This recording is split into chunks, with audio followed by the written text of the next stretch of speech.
We have more to get to this morning, including a special event being hosted by Pope Leo today, a global concert for peace featuring the voices of Andrea Bocelli and a choir of children from all around the world.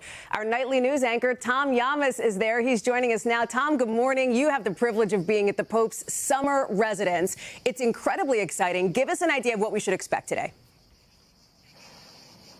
Hey, Hallie, so great to be with you this morning. Yes, this used to be private up until now. This is where popes have come for centuries to get away from it all, to get away from the Vatican and Rome. This is Castel Gandolfo, that area just outside of Rome. This is the Borgo Laudato Si, as these special gardens are called. Pope Francis, actually, the predecessor to Pope Leo XIV, wanted to open this up, and I want to show this to you a little bit more. He said this garden right here, and this spans more than 135 acres, is where nature meets man meets art, that each of them needs each other to form these beautiful gardens. More than 5,000 plants, 300 trees, again, over 135 acres. And this used to be closed off, but Pope Francis wanted to open it to the public. He wanted everyone to see that.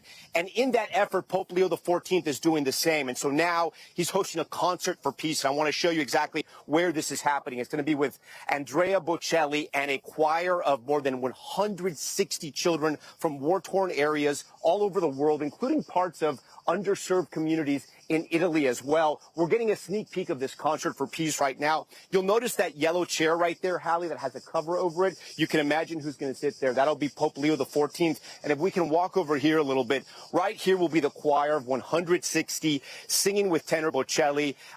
The Pope Leo, music is a very important part of his life. And he wanted to bring the children here, and really the world here, to hear them sing, to put a focus on peace. He wants to talk about the wars in Ukraine, what happened in Gaza, and of course, the war in Iran. The Pope is trying to play peacemaker in his role as head of the Catholic Church. And this is one of his first major events, which is going to be broadcast exclusively on NBC and Telemundo. We are looking forward to that concert later today. Wow. The grounds are just absolutely beautiful. And Tom, on that note, you're scheduled to have a unique moment with Pope Leo. What do you hope to learn from him?